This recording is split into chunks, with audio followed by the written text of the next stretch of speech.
বন্ধুরা এসে গেছি গো, আমি রান্না করে দীপালি। এই যে দেখুন, সকাল সকাল আপনাদেরকে কি নিয়ে এসেছি দেখাতে চলেছি। বড়দেরকে শতকোটি প্রণাম, ছোটদেরকে বুক ভরা ভালোবাসা। এই ডাঁটাগুলা কি হচ্ছে জানেন? এগুলোর নাম হচ্ছে আশ্বিন মাছে খায়, আর আশ্বিনের ডাঁটা। ওই ডাঁটা এই বড় বড় হয় জানেন, মুলিবাসের মতো। যখন বড় হবে তখন আবার আপনাদেরকে দেখাবো। আমার বাপের বাড়ির থেকে দিয়েছে গো, যা টেস্টি আর কি।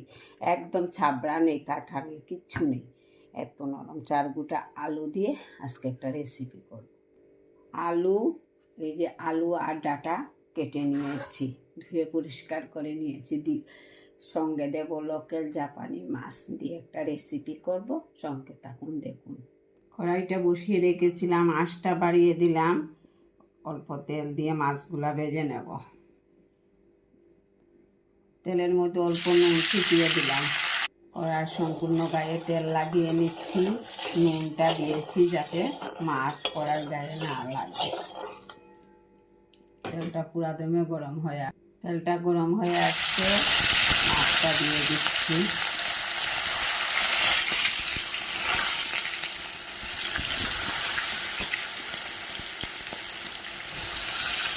নুন হলুদ দিয়ে মেখে মাছটা ভেজে নিচ্ছি। মাছগুলো একটু উল্টানো দিয়ে দেবো।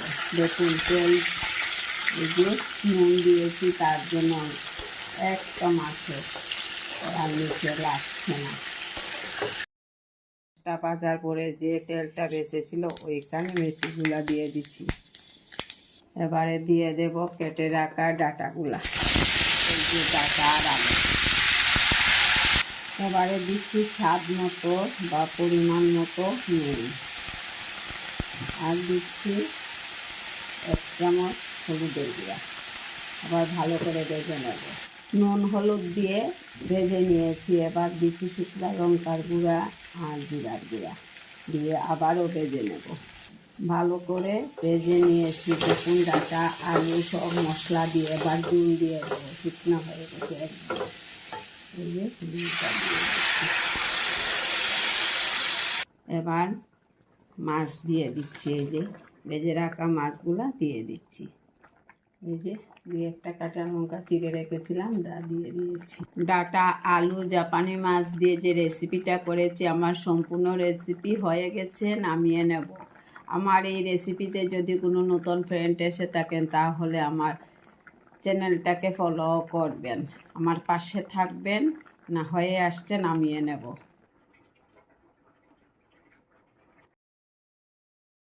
একটা বল নিলাম, এই যে দেখুন নামিয়ে নিয়েছি। ওই বলটার মধ্যে নামিয়ে নেব। কেমন হয়েছে আমার ডাটার রেসিপিটা? যদি ভালো লেগে থাকে অবশ্যই লাইক কমেন্ট করবেন, আমার পাশে থাকবেন। নিয়মিত আমি ভিডিও আপনাকে দেখাবো, আপনারা আমার পাশে থেকে উৎসাহ দেন। কেটে কেটে দেখবেন না, পুরাটা রেসিপি দেখবেন। ভালো থাকুন, সুস্থ থাকুন। আগামী দিন দেখা হবে নতুন আরও একটা রেসিপি নিয়ে। নমস্কার। কেমন হয়েছে দেখতে? ভালো লাগছে না?